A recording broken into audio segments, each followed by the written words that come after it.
Hello and welcome to my presentation about what I think writers can learn about creating interesting characters by looking at the game Horizon Forbidden West. This is a game study from a writer's perspective. A story often consists of not only the story but also characters and a world. In this video I'm going to take a deep dive into the main characters of Horizon Forbidden West. I am mainly going to talk about how the characters are in Horizon Forbidden West, but I will also mention certain things from the first game, Horizon Zero Dawn, because some of the characters in that game had their character arc in Zero Dawn and then not really a character arc in Horizon Forbidden West.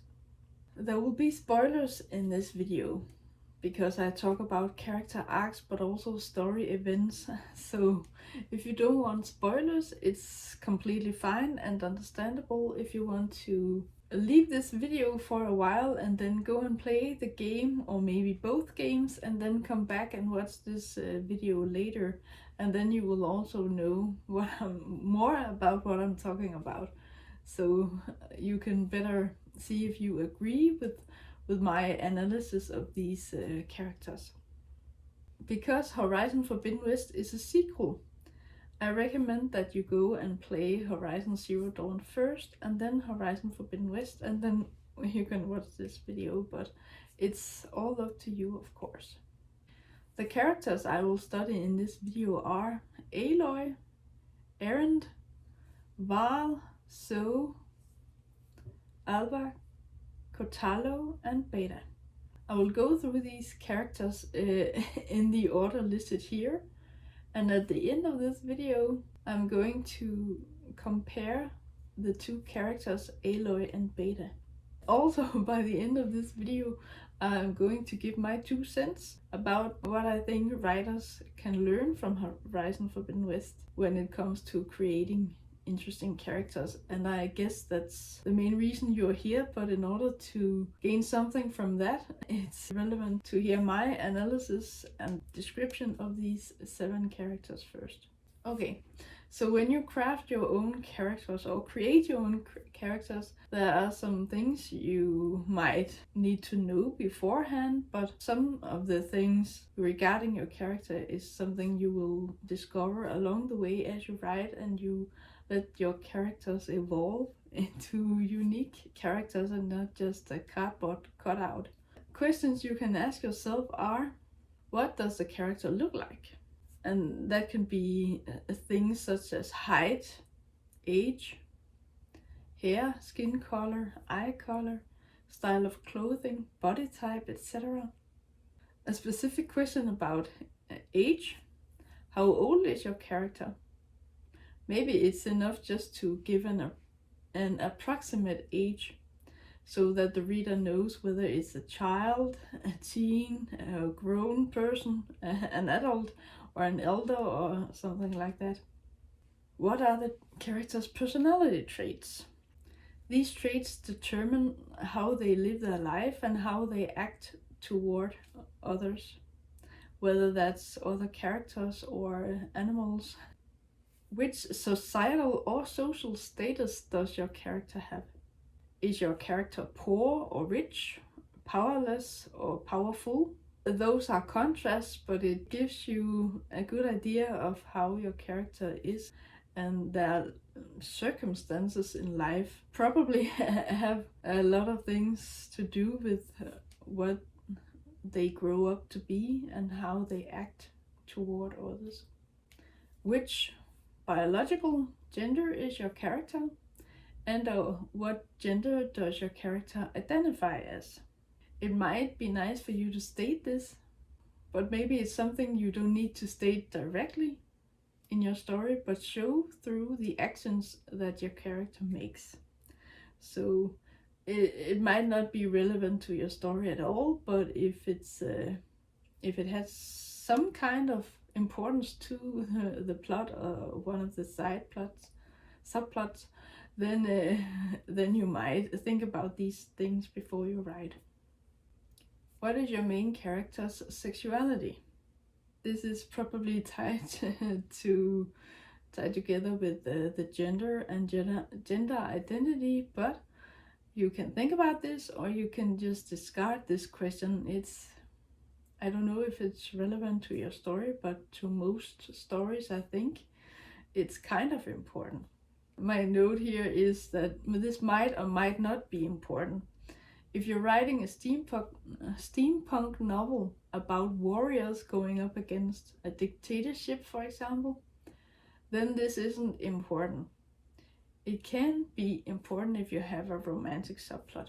So, like I said, it all depends on what kind of story you're writing and what your focus of the story is. How is your character's relationship with others? For example, family and their closest friends. Is your character estranged from the parents, or is your character very close to them? Can your character truly be themselves when they're around their closest friends? Is your character a bit of a lone wolf? That's definitely something that's important to Horizon Zero Dawn and Horizon Forbidden West, because Aloy is a lone wolf herself. Which thing can your character not live without? It could be anything. It might be something that's precious to them, but it can also be a piece of knowledge or a relationship, for example.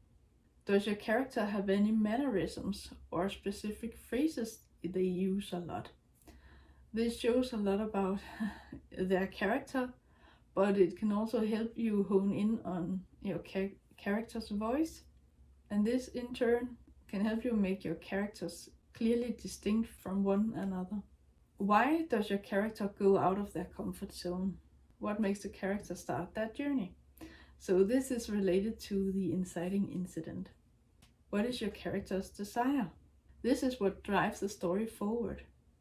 Having a clear desire is especially important for the main character, but it can also be important for side characters if they have their own arc. What is your character's fear? So desire, fear, and misbelief. We'll go through all of this in this presentation. But what is your character's fear?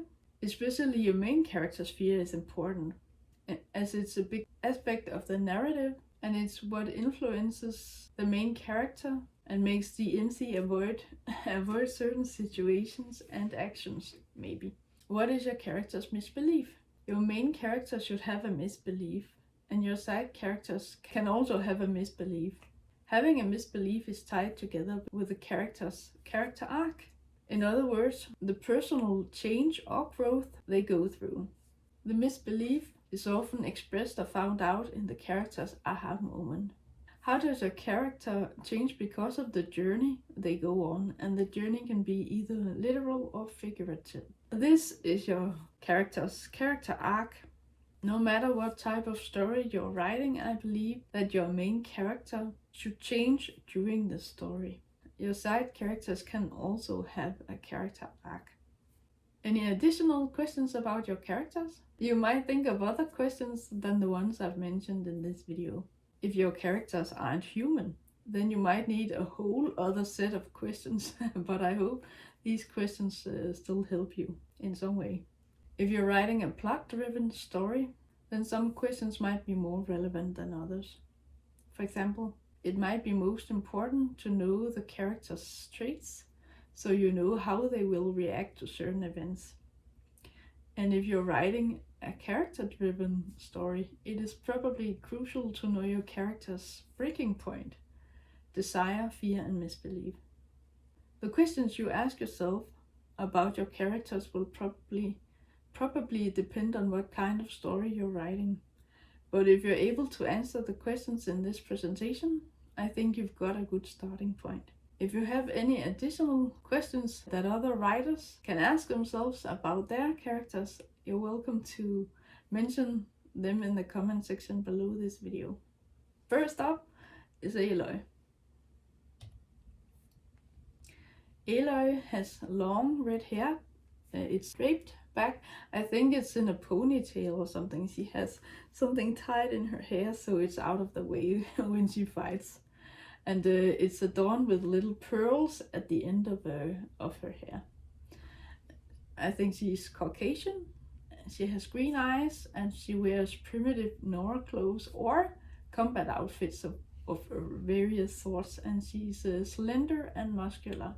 Regarding her age, I think that she's in her late teens or maybe around 20 years old. Her personality traits. I think she's curious, confident, brave, smart, and has a strong sense of right and wrong. She is looking for justice and she's compassionate about the people closest to her, and she has a very strong logical sense, but I think that's a very closely connected to the focus. She's wearing this piece of technology that helps her see things that others cannot see.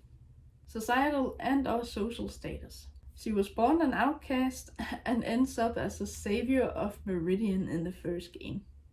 In Horizon Forbidden West, she's kind of like a VIP and people know who she is. Wherever she goes, she knows, oh, that's the redhead. That's a hunter who saved Meridian and things like that. They know who she is. When she comes to new places, they recognize her because of the red hair, but also because she's an outlander, and who else would come to their place and then fight machines and things like that. So she has a specific rumor, but it's a good rumor and people know about her. She's a fighter and a hunter, but I think she's also a bounty hunter.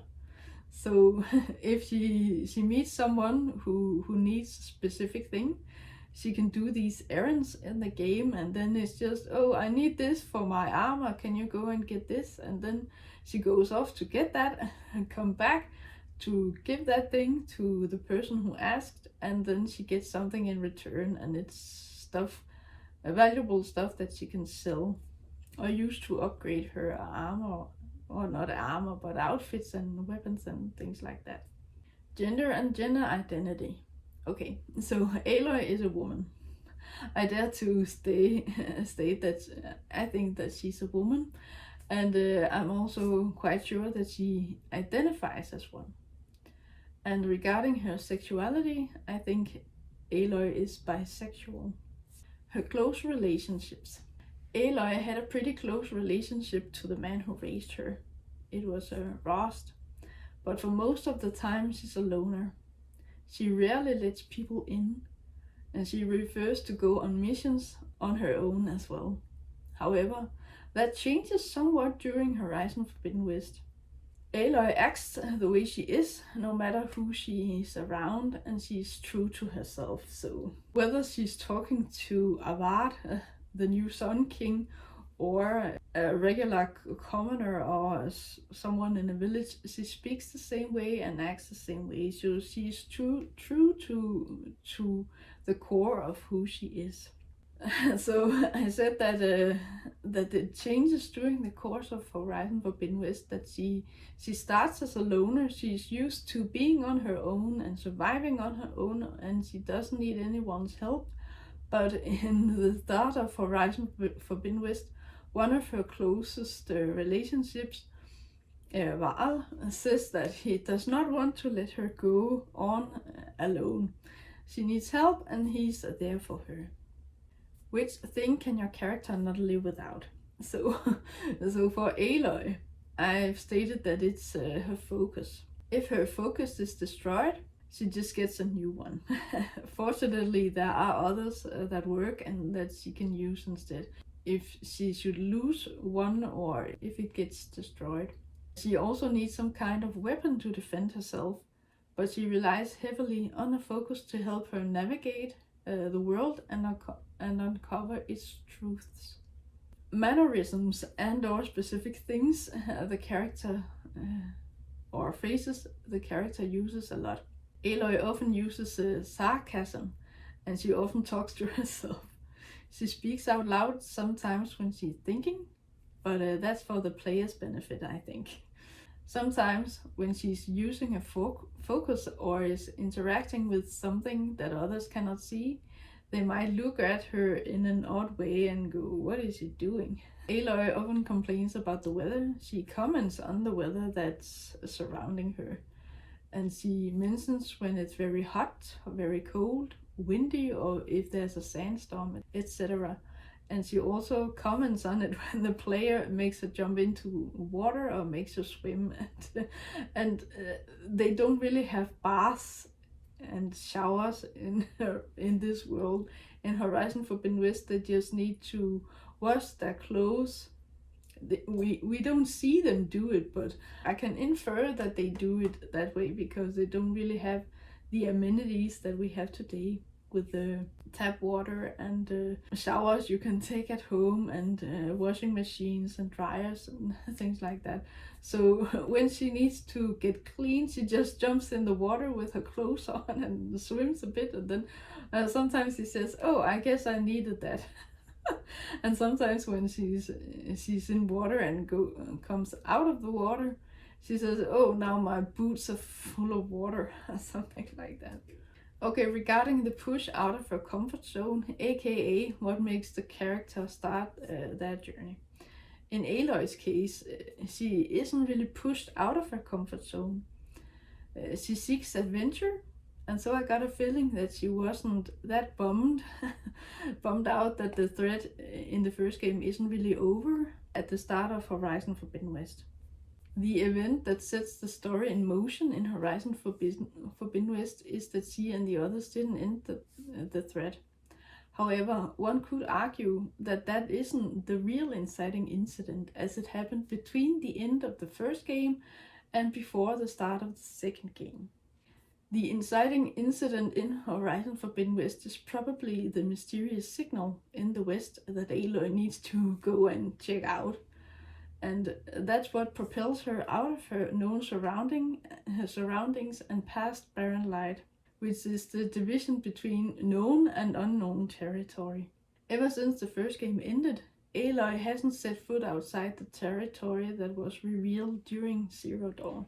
At least that's what I conclude, because Barren Light is some kind of outpost or station that marks a border between, I can't remember which tribe or which group of people live there, but then it goes up to that Barren Light station, and then beyond that it's no man's land, and beyond that is Tenakth territory, and the Utaru live there as well.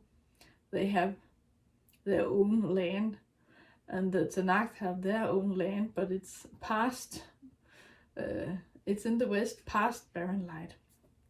And so what happens between these two games is that Aloy just runs around and tries to solve the problem that didn't end when the first game ended. But she doesn't really get anywhere, and so that's where she is when the game begins. Aloy's biggest desire and the story mission is to put a stop to the threat, but in order to do that, Aloy and the others have to go through a lot of obstacles. Of course, that's how it is, I guess, with stories and video games that are this complex. So if it was easy, then there wouldn't really be a story. Aloy's biggest fear is that she's a failure. That's what I think. She doesn't want to fail, and it's especially important that she doesn't fail, as the fate of the world rests on her shoulders. As it is established in the first game, she's the only one who can get access to certain buildings in the world of Horizon Zero Dawn, because she's a clone of someone else who had this access. So the others can't really do anything about it, and it's lucky that Aloy discovers this and can enter these places and find out the truth. Regarding the misbelief, I'm not really sure what Aloy's misbelief is, but maybe it is that she's not good enough, that she doesn't live up to how she thinks Elizabeth Sobek was. Aloy seems to have put Elizabeth on a pedestal, and she wants to honor her by saving the world, just like Elizabeth did or tried to do. The personal growth or change because of the journey and story progression in Horizon Forbidden West regarding Aloy is that toward the end of Horizon Forbidden West, Aloy realizes that she took Rost for granted. He raised her and she didn't appreciate it. But I actually think she did. She might not have told him directly that she loved and admired him, but I think she showed it through her actions instead. For example, she wanted to follow him when he left their home, and she wanted to make this plan about them seeing each other and not talking to each other, but her talking to him and not him talking back, or maybe it was reverse. I can't remember, but one of them just had to talk and the other had to listen, and then they wouldn't do anything wrong because they didn't speak with one another. That was a whole plan she had, and that I think that shows that she really cared about Rost and that she wanted to follow him, but he told her to stay, and where he was going she couldn't follow. And then she accepts this, but not willingly. That's in the first game. She reflects on what happens in the first game toward the end of the second game. So it just shows that her character arc is multifaceted, and I think she has several aha moments and realizes something about her past and about Rost and her society as a whole. And so she goes through a journey and experiences personal growth several times. In the end of Horizon Forbidden West, I think that Aloy also realizes that even though she has the same genes as Elizabeth Sobek, it doesn't mean that she's just a copy. She's her own person, and she's good enough the way she is. Her conversation with Beta helps Aloy realize that she's got plenty of things to be grateful for, and that she has turned out alright. At least that's what I conclude. When I played that part of the game, I was, oh, okay, so she accepts who she is, and maybe she doesn't really feel like she belongs anywhere, but she has this kindred spirit in in the form of a woman who lived 1,000 years ago, before Aloy's time. So that's a big thing. It would be something huge for anyone if that was real. I think that Aloy wants to be a good person, someone who's worthy of Elizabeth's legacy.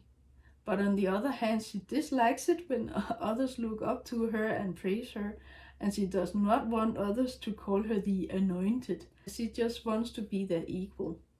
So because of what happened in the first game, and she saves the world, or at least they think so, she saves the world for now. And she saves Meridian and other things. The other Nora realized that, oh, she's actually quite important, and she actually saved our lives, and we owe her, and she's from the goddess. And then it just flips 180 degrees, because before they didn't even want to talk to her, and they ignored her, and she was an outcast. But now, oh, she's an anointed. So she goes from the very bottom of the, not the food chain, but the hierarchy. She goes from the bottom to the top, just like that. So it's a lot for anyone to handle. I've made several notes here that are extra things about Aloy. It's just something I've thought about, and something I don't think makes that much sense, but maybe it's just me. Aloy doesn't really feel like a Nora. She was raised by Rost, who was an outcast, and they lived on Nora land, and Rost wanted her to embrace the tribe and their ways. But Aloy's response to that was that why should she embrace the tribe when they didn't want anything to do with her? She was an outcast, yes, but that didn't stop her from going after what she wanted. Rost told Aloy that maybe she didn't need the tribe, but the tribe needed her. And I think Aloy just accepted that. It came from the man who had raised her, and she looked up to him and loved him in her own way, and so Even though she was reluctant, I think she did what Frost wanted her to, and to embrace it, or at least part of it, and who she is. The strange thing is that Aloy was an outcast because she was born of the mountain and not of a woman. But the Norse tribal society is built around the goddess and All Mother Mountain. And because women have a higher status than men, especially elderly women have a higher status than men, it's a matriarchal society. The Nora worshipped the goddess and believed that the bond between mother and child is sacred. But seeing as they worshipped the goddess, which is where Aloy came from, I think they should have worshipped Aloy instead of made her an outcast. And I also think it's strange that they shunned her because she came from the sacred mountain. It was something that the other Nora didn't really understand, and if there's something you don't understand, you're maybe more prone to be afraid of it, and it's easier to just put a distance between that and yourself instead of embracing that difference and trying to understand it. But of course, if Aloy's birth had been a blessed miracle, and that the Nora had respected her and included her in their society, Aloy probably wouldn't have asked so many questions, and maybe she wouldn't have become the heroine that she is. If Aloy hadn't been an outcast and had not wanted to find out where she came from and find out who her mother was or is, there wouldn't have been a story, I think. The far-seenness plan would have worked, and everything and everyone on Earth would have been wiped out because there would have been no one to stop it. But that's just my take on Aloy. She's a very complex character, but I like her. She has flaws, but there's generally more good in her than bad, and I think that's the right way to craft a compelling character. But let's move on. Varl. Varl has short black hair with dreadlocks, and he has brown skin, very dark brown eyes, or maybe they're black, it's hard to tell. And he wears either primitive Nora clothes or combat outfits, and he's lean and strong. He starts out with a beard, but later on it is shaved off. So I didn't really notice when I played the game. It took several gaming sessions before I realized that, oh, he has shaved off his beard. It was a bit funny, but I'm used to seeing him without a beard, so when he showed up at the beginning of Horizon Forbidden West, it was, oh, he has a beard now. But when it wasn't there, I didn't really notice it. Strange. Regarding Varl's age, I think he's in his late 20s or maybe early 30s. His personality traits. I think he's loyal, hardworking, seeks justice, he's humorous, a romantic, and a good friend. I think he's very likable. Societal and or social status. He's the son of a war chief. He's probably pretty high up in the hierarchy among the Nora. He's a soldier and a warrior and a hunter just like Aloy. Gender and gender identity. Varl is a man, and I think he also identifies as one. And his sexuality, I think he's heterosexual. He becomes Soul's partner, so he's at least into women. Close relationships. Varl had a strained relationship to his mother, Sona the war chief, but during the first game, their relationship becomes closer and more like mother and son instead of a chief and her subordinate. I think it's pretty easy for Varl to make new friends, and when he gets close to someone, he's not afraid of letting them in. He follows after Aloy in the beginning of Horizon Forbidden West, and he scolds her for just running off. And this time, he won't let her run off on her own, like I said when I talked about Aloy. Varl is a good ally for Aloy, and he's open, loyal, and diplomatic. So those are good qualities to have in an ally. Which thing can Varl not live without? I think he can't live without a weapon, but when he and Zoe become a couple, it's her who's most important, and he can't live without her. Mannerisms or specific phrases, etc., etc. I don't think there's any specific phrase or mannerism for Varl, but when he speaks, he's clear and calm, and he is the first one to show compassion when someone is injured. At least that's what I think about when I think about Varl. He's open, and his way of speaking is calm and clear, like I said. But he also doesn't use fancy words, but it also isn't very basic. He just speaks in a normal voice, and it's it's hard not to like him, I think. The push out of the comfort zone and what makes Varl starts his journey. Okay, so I think that Varl had his character arc in the first game, Horizon Zero Dawn. And in that game, I think it was actually Aloy that caused him to go out of his comfort zone. He had been tasked with guarding a gate and defend it with his life, but later on he finds the courage to stand up to his mother and listen to his own instincts. He finds it was more important to be somewhere else, and so he leaves the gate in capable hands, though, of course. His allies, some of the other Nora will guard that gate, and then Varl could run off and do something else, something that helped more than guard the gate. Desire. Varl's desire, I'm not really sure what his desire is in the first game. The only thing I can think of is that he wants his mother's respect as well as her love. In Horizon Forbidden West, Varl's desire is to be with Zoe, but also to be there for Aloy when she needs help. Thankfully, he gets to do both. Maybe it's not clear at all, but I think that Varl's biggest fear is to let down his mother and the other Nora. He also doesn't want to let down Aloy and Zoe.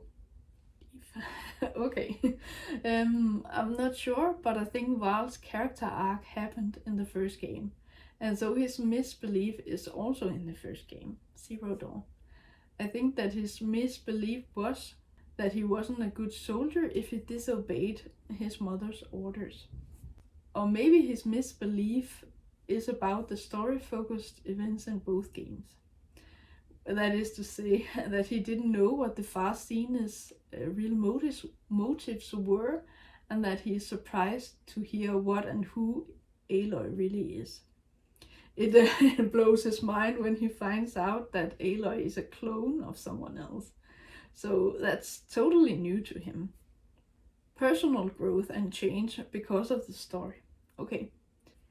Aloy gives Varl a focus at the beginning of Horizon Forbidden West, and she takes him under her wings and teaches him things that will help him cope and use the focus.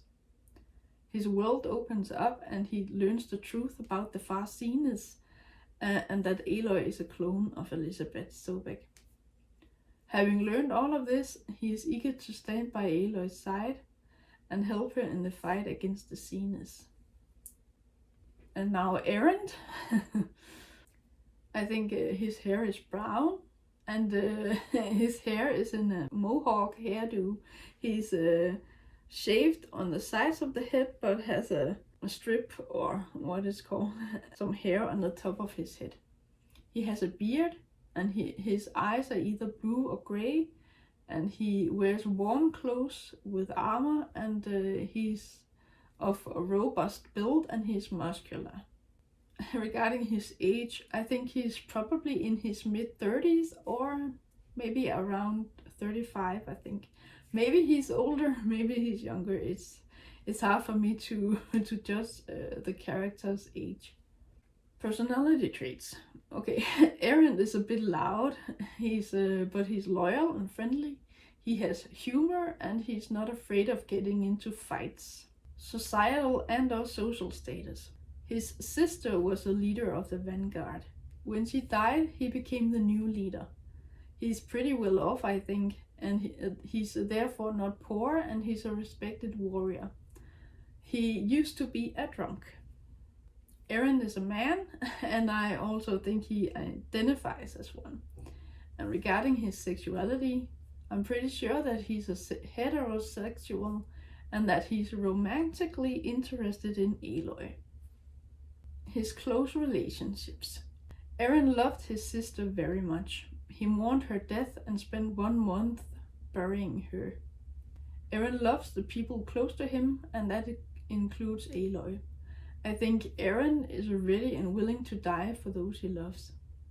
Erend is outgoing and makes himself heard, and so he easily gets into trouble when speaking his mind, but it also gives him new friends, I think. He can find out who his true friends are.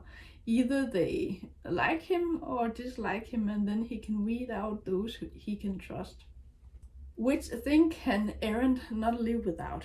He's quite fond of his hammer. He says at some point in Zero Dawn that he's good with brute force. He's not the clever type, but he can fight, and he willingly does so. Mannerisms. This is a bit fluffy, because they don't really have anything specific they say, but regarding Erend, I've stated that he's loud and speaks his mind, and he's not afraid of cursing out loud or using sarcasm. He speaks clearly when he's sober, but he slurs his words when he's drunk. The push out of his comfort zone and what makes Erend start his journey. Well, I don't really think that Erend has got a comfort zone. He's not afraid of dying, and he's more than ready and willing to fight beside Aloy. He gets hurt in the start of Horizon Forbidden West, and it's hard for him to just stay back and rest while Aloy goes on without him. Desire. I think Erend just wants to fight, and he wants to help Aloy. As soon as he learns the truth about what happened, he can hardly wait to put an end to the threat. He blamed Aloy for just running off the night they defeated Hades, but when Aloy tells him that the threat didn't end there and the entire world is in danger, he forgives her for running off without saying goodbye. Fear. After Erend lost his sister, who was the leader of the vanguard, he just wants to make her proud. He says that it's big shoes to fill, and he hopes that he'll be able to fill them and not just stumble around in them. But Aloy's replies to that is that he needs to get himself together and get sober, and so he does. I think Erend's biggest fear is to die with disgrace. He wants to die with glory, and it would be best if he dies fighting. He won't go down without a fight. Misbelief. I think Erend's misbelief was handled in Horizon Zero Dawn. He thought that he wouldn't be able to take over after his sister, Ursa. And his personal growth.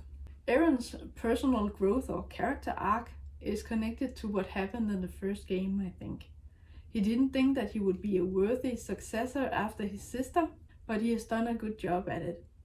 He has sobered up, and he has managed to be a good leader for the Vanguard and protect Meridian and tidy up after the fight at Meridian at the end of the first game. So is very likable as well. But we'll start from the top. She has black hair, brown eyes, brown skin, intricate outfits made of fabric and leather straps that are tied together, and there's a belt with tools, I think. Her body is very lean and she's quite strong. Her skin is adorned with white markings of the Utaru tribe. She's kinda like the same age as Varl, and that is maybe late 20s or early 30s. Maybe they're not that old, but I think they're around the same age. Personality traits. So is open, friendly, brave, dares to stand up to others, challenges traditions. She's curious and romantic, tech-savvy, humorous, and teases Varl. I think that's cute and fun. Societal and our social status. She sought help by her tribe, but was told no. The other Utaru didn't want to stand up to the invaders, and so then started to fight them on her own. So is a grave singer, and her job is to sing to soothe the sick machines. So is a woman, and I also think she identifies as one. I don't think So is bisexually, but she's definitely into men. She becomes Varl's partner. Regarding her close relationships, she is a bit guarded toward people from certain tribes, but she's open to others. She welcomes Aloy with open arms. More or less. So becomes close with Varl, and she doesn't mind teasing him. That shows that she can really relax and be herself around him, even though So, Aloy and the others are going to war with the Farseers. Which thing can So not live without? I think she can't live without song and singing. She uses Utaru songs to soothe her and give her peace of mind. It helps her relax and take her mind off of things, I think. There isn't any one sentence or phrase that So uses a lot, but she references singing several times, and when she speaks, it's in a calm and clear way, just like Varl speaks. So they're quite similar in that respect. The push out of the comfort zone, and what makes So start her journey. So is pushed out of her comfort zone in one of the main quests, where they have to kill one of her land gods. The land gods are certain machines that tend the soil. They plow and harvest and help them survive and thrive in this post-apocalyptic world. So's desire might be to get in front of the chorus and have them listen to her and Aloy. I'm not sure. Her desire could be something else, but it's the first thing that came to mind. I think that So fears that all her land gods will die and or break down. She might also fear that not only Utaru lands, but also the earth at large will never be the same if the threat isn't stopped. And her misbelief, or misbeliefs, I think she has a few. So believes that the land gods provide for them, and that it helps that she and other Utaru sing to them and praise them. So had no idea what the machines are there for and what's going to happen soon if the blight isn't stopped. Basically, things are a lot worse than she thought. And the personal growth. So realizes that the land gods are manufactured machines whose purpose is to prepare the earth and its biosphere. In the main quest I mentioned before, So says something about not knowing what to believe anymore. Her world has been turned upside down, and she joins Varl and Aloy on the quest to save the earth and life as they know it. Then Alva. Alva has black or maybe dark brown hair, fair skin, birthmarks, brown eyes, light and fluffy fabric, decorated with pearls, and she wears a headpiece. She's also wearing a focus when Aloy meets her. I think that Alva is in her early or mid-20s, so not that much older than Aloy. Personality traits. Alva is clever, tech-savvy, curious, friendly, open, eager to learn, and she turns on her own tribe for the sake of the greater good, and she's cautious. Societal and or social status. Alva's parents were or are peasants, and they risked losing their home. But Alva was lucky to become a diviner, and so with a new, limited, somehow, power, she could bring her family to safety. I think that Alva is pretty high up in the hierarchy. She's a diviner. In other words, she's one of the only Quen to wear a focus. She answers to overseers and others higher in the hierarchy. Alva is not a fighter. Her job is to gather and study data. Alva is a woman, but I think she might identify as they. I'm not sure about this. She looks like a woman, and I don't know if she acts like one, but She seems like a woman to me. Regarding her sexuality, I think Alva is either a bisexual or a homosexual.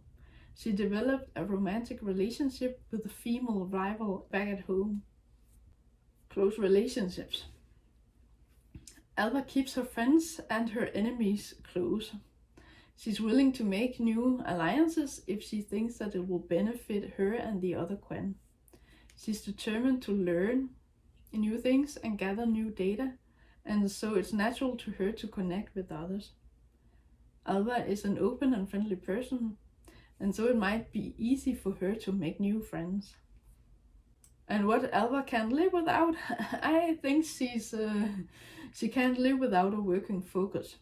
She relies on it for her own growth and knowledge, but she also needs it for her job as she answers to some higher up in the hierarchy. When Aloy and Alva met, Alva has nothing with her except for the clothes she's wearing and her focus. Alva is eager to learn new things, and when she speaks, she sounds chipper and optimistic, and she is eager to get going. Alva might hesitate to speak her mind, and she might also say okay, and a lot. So she's, oh, I got this idea, and then, oh, listen to this, and maybe this, and then she's very giddy, and she's very optimistic, and just, oh, I can't wait to get this information. I can't wait to get more data. Okay, so the push out of the comfort zone. The event that starts Alva's new journey is meeting Aloy. That's what I think. Alva and some fighters travel to gather new information, but their research mission changes when they meet Aloy. The warriors attack Aloy and think she's a savage, but Aloy fights back. Of course she does. The player has to fight these that are fighting her. Of course she defends her own life. Alva intervenes. She points out that Aloy is wearing a focus too, and that makes the fighters stand down. Instead of going back or traveling on with the other Quen, Alva joins Aloy's mission. At least she does later on after this. Alva's desire is to uncover the truth about the Old Ones. At least that's what I think. I think Alva fears going home empty-handed. She wants to be able to present not only new information, but useful information that her superiors cannot dismiss. And misbeliefs. Alva had many misbeliefs about the Old Ones. She only has some of the relevant data, and during the events of Horizon Forbidden West, Alva realizes that she only knew half of it. Many of the things she and the other Quen used to believe is either straight up wrong or they don't see the full picture. And personal growth or character arc. Alva had put several of the ancestors on a pedestal, but learning the truth makes her falter a little, and she realizes that they were also only people. Not flawless and perfect, but imperfect. Alva is shocked to find out that the ancestors aren't dead, but actually walk around on Earth, and that they are only interested in self-preservation. Kotallo. He has short black hair in a mohawk hairdo, just like Erend, but they're from different tribes. He's probably light-skinned and Caucasian. It's hard to tell because of the face paint and body paint he wears. He has black or brown eyes and a minimalistic but rugged style with spikes. And I don't think he's wearing armor, even though he's a fighter or warrior. He's robust and muscular, and he can climb, even though he's only got one arm. His age. Okay, I think that Kotallo is mid to late 30s. Maybe older. It's hard to tell because of the face paint, but it seems as though he's got wrinkles, so that indicates that he might be older than I think. His personality traits are complex, mysterious, honorable, loyal, tough, brave, runs straight into battle. He's closed off to others, but once Aloy earns his trust, she's got it for life. That's what I think. Kotallo is very focused on training and combat. and he switches between being silent and focused when he trains and when he studies, and he's loud and fierce when he fights. So there's a contrast there. He can shift gears according to what he's doing and who he's with. Societal and our social status. Kotallo is a fighter or warrior, aka a marshal, but actually in some of the footage from the game I saw, the chief actually says that a marshal is more than just a fighter. They are also diplomats, and they uphold the rules, so they are like kind of police. They're police and diplomats and fighters, so marshals have a lot of responsibilities. Kotallo is loyal to his own tribe, the Tanakh, and Chief Hekaro is the leader of the Tanakh, and Kotallo is his second in command. He's a strong and fiery second in command, but when he loses his arm, he loses status. And Hekaro actually tells Aloy that the others, or Tanakh from other tribes or these clans, other clans, don't really respect him anymore because he only has one arm. But Hekaro believes that Kotallo can still be of value and can help Aloy. And surprise, he's right. I don't think it's mentioned or even hinted at, but I would say that Kotallo is a man and identifies as one. He looks like a man and speaks like one and acts like one, and etc. Just as with gender and gender identity is not really mentioned regarding his sexuality. I don't think that Kotallo is interested in romantic relationships with anyone, but even if he was, it would probably be with a woman. He could surprise though and be homosexual or bisexual. His close relationships. Kotallo is quite close to his chief, Hekaro, but he also isn't afraid of speaking his mind and telling his chief if he's in the wrong. Kotallo also scolds another Tanakh, which is Tekote, who's the leader of the Sky Clan. And Kotallo scolds this Tekote for being a coward and not pulling his weight in the fight against Regala and the rebels. Kotallo and Aloy don't really get along at first.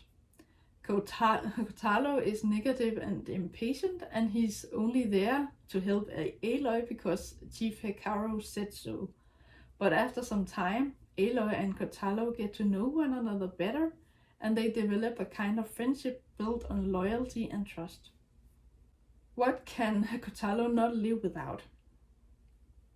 I think he can't live without honor and strength.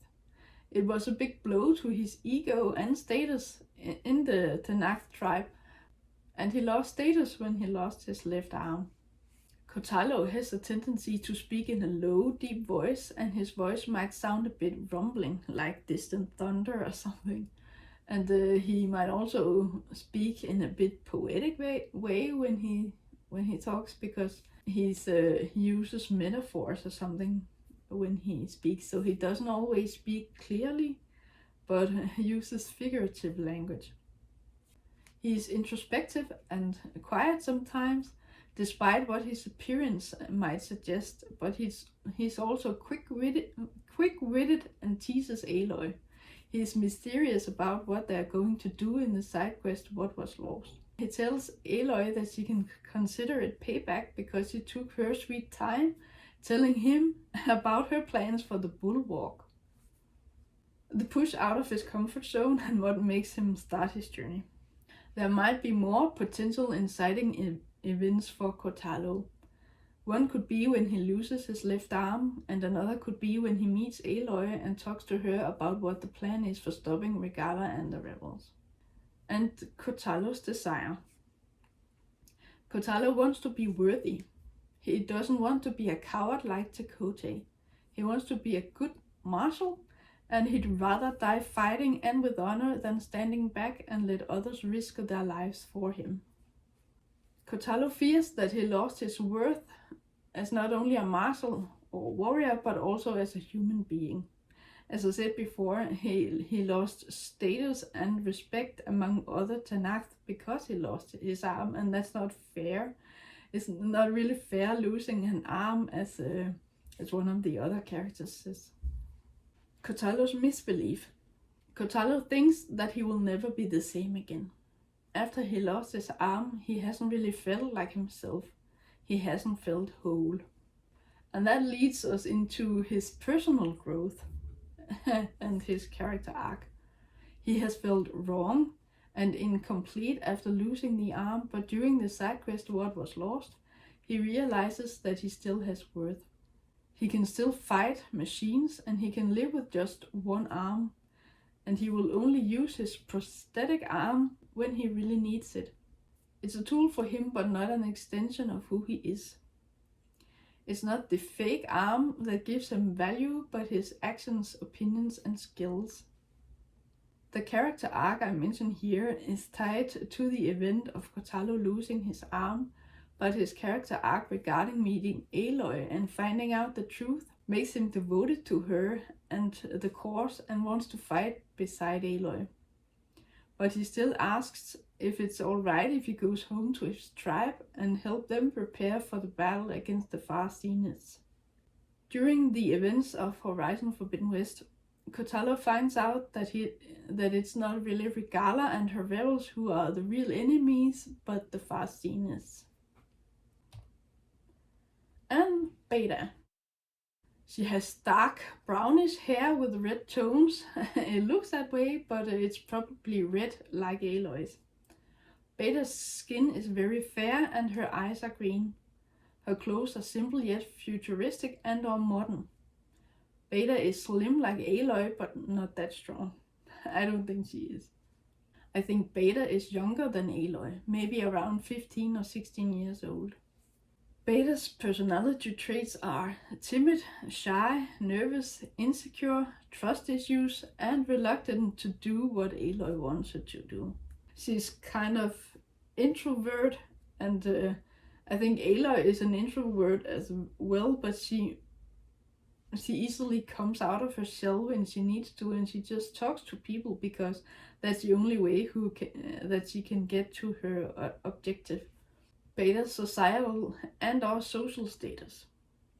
Beta has been created for the sole purpose of helping the Farseers get access to facilities on Earth. Beta has been treated as a tool and a slave, and she does not have any free will. At least she didn't have. Beta is a young woman, but she might be a they. She has been treated like a tool and thereby a thing and not a person. So gender and gender identity might be far from Beta's mind. And regarding her sexuality, because of what I said before, Beta might also be asexual. It isn't indicated at all whether she's into one gender or another. Her close relationships. Beta has been raised in captivity like a caged animal. She doesn't really have any close relationships. The closest thing she had to a friendship was with one of the Farseers, Tilda. When Beta and Aloy meet, it takes both of them some time to get over the shock. Beta needs to be pushed, but once Aloy convinces her to help out, Beta becomes less reluctant and they can start forming a relationship. What can Beta not live without? Beta doesn't require much. There's not a specific thing she can't live without. If you ask me, she'd gladly be free of the focus and all her burdens, and she doesn't want to go back to the Farseers. Beta tends to murmur and stutter. She speaks in a low voice and she moves and gestures slowly. The push out of the comfort zone. Okay, what makes Beta start on her journey? Well, the very first thing that pushes Beta out of her comfort zone is when Aloy and the others find her and take her in. Beta was used to being treated like a tool and not a person, and she finds it easier to stay in the basement of the base alone. This push out of her comfort zone might not really be the push out of her comfort zone, as it's better off not being with the Farseers where she couldn't live freely and be herself. Beta's desire. I think that now that Beta has gotten away from the Farseers, she wants to stay away from them. She wants nothing more than to be on her own with her thoughts and the focus, but because she has nowhere better to go, she stays at the base. That gives the others a chance to get to know her and make her open up. And her fear. Beta is afraid that the Farseers will capture her and get her back. But Beta does not want to go back to being tortured and used as a tool for their benefit. Misbelief. Beta believes that she cannot do what Aloy needs her to do. Beta has helped Aloy build a device that can trap a rogue and malevolent AI, but Beta puts up a verbal fight when Aloy asks her to come along and deploy this device. Aloy tells Beta that the plan won't work unless she helps, but Beta retreats into herself and says she can't do it. But surprise, she can. The personal growth and Beta's character arc. Like this, I think.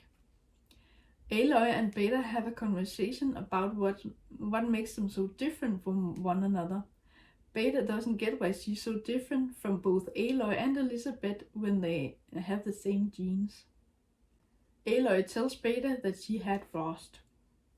Rost was a father figure for her, and he raised her and loved her in his own way.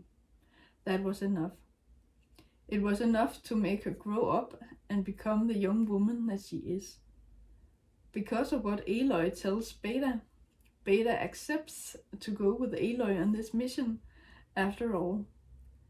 Beta makes Aloy promise that she won't let the Farseers take her, aka Beta, alive. Okay, so all of this regarding Elizabeth Sobeck, Aloy and Beta is very interesting to me. So if you ask me, Aloy and Beta couldn't be more different. Aloy is fierce, brave and confident, and she wouldn't run away from a fight. So she would choose fight instead of flight. Beta, on the other hand, is mild, timid, insecure and reluctant, and she would choose flight over fight. So she would run away from a fight and not go into any battle.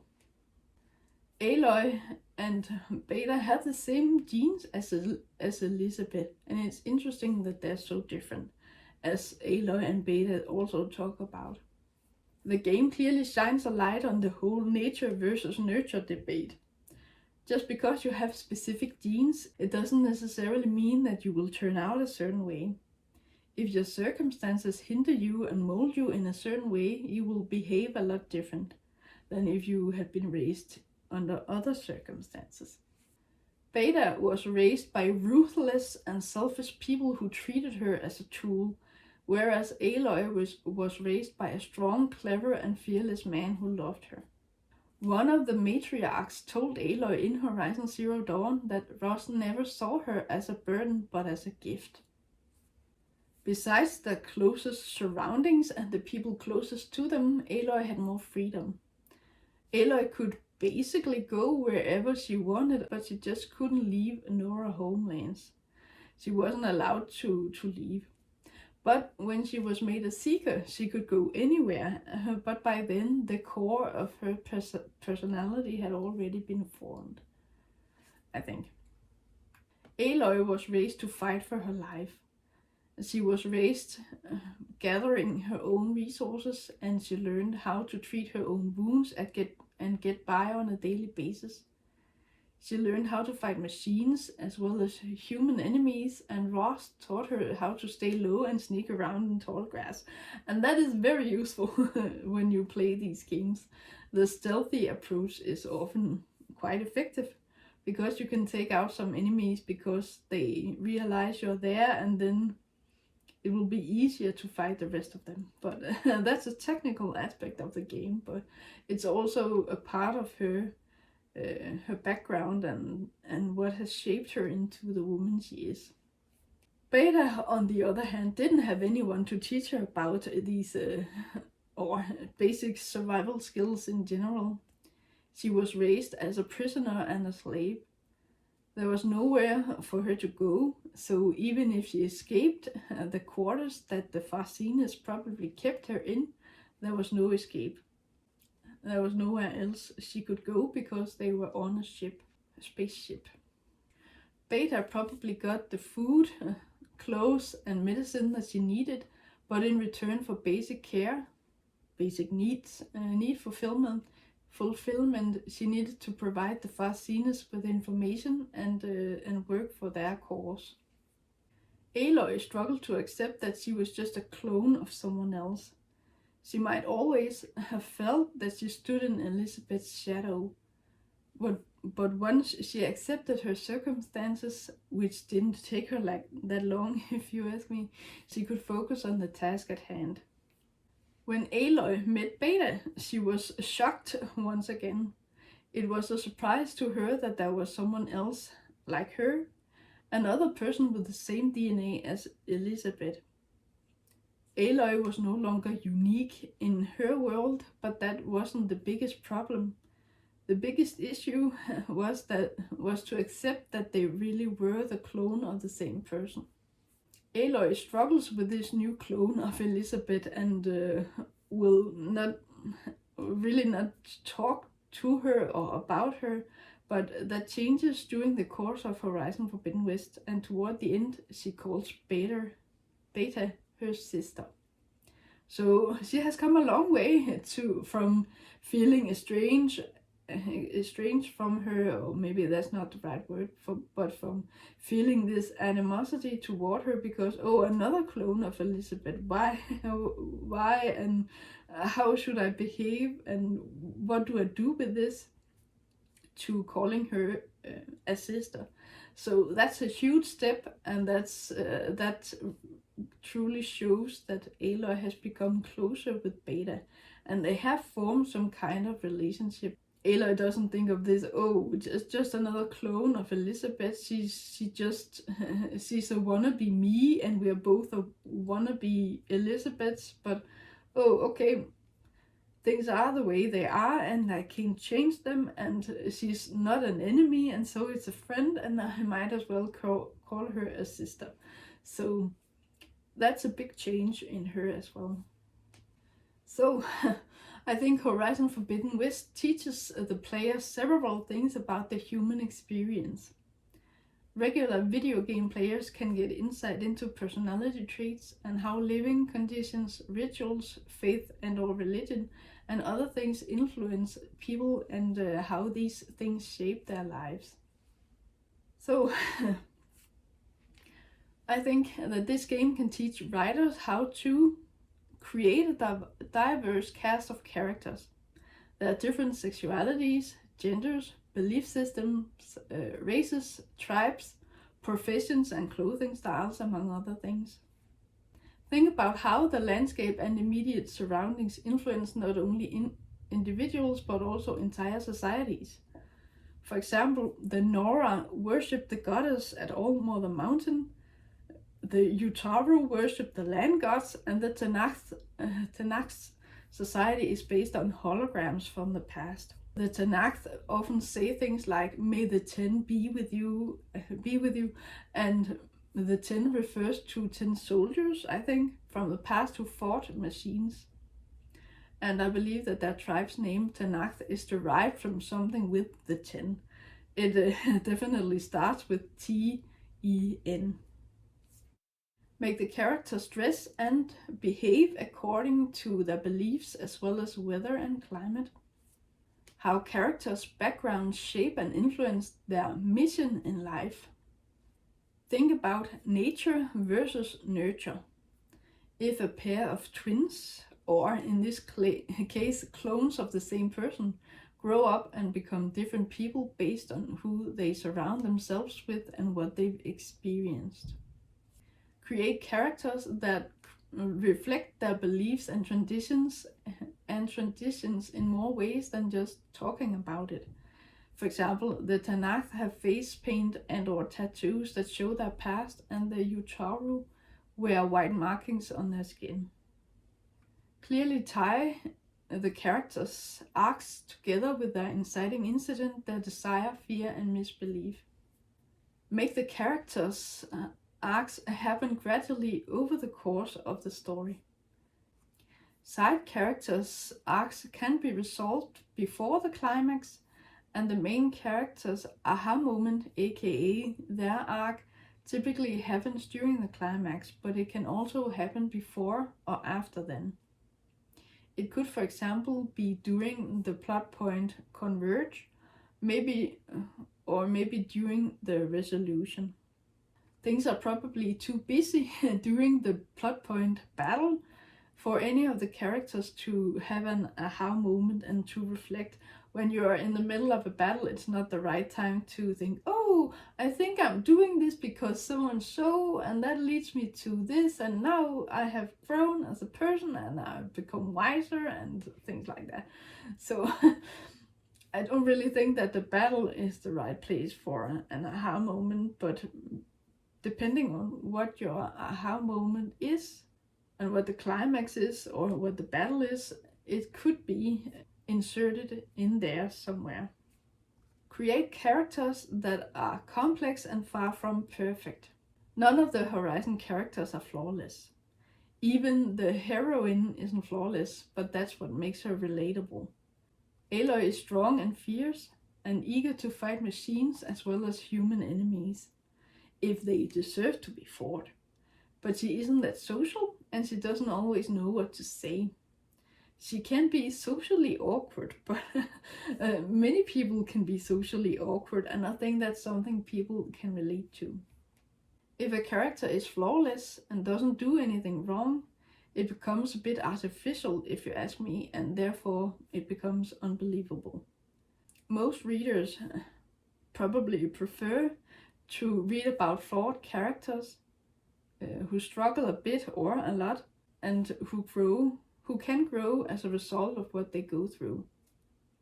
If they are already the best version of themselves, the story might be bland and boring, and the story at large might suffer because of a Mary Sue type character. Or basically, if the main character is a Mary Sue or a man, either a Mary Sue, I don't remember what a man Mary Sue would be called, but if the main character is perfect and doesn't do anything wrong, then it's hard to relate to for the reader or for the player who plays the game. So that's it. I hope that you've gained something from this video, and if so, I hope you will like this video and subscribe to my channel if you haven't done so already. Be sure to stick around and watch the next video about what writers can learn from Horizon Forbidden West. Next week's video will be about analyzing the story of Horizon Forbidden West. Until then, take care. Thank you for watching.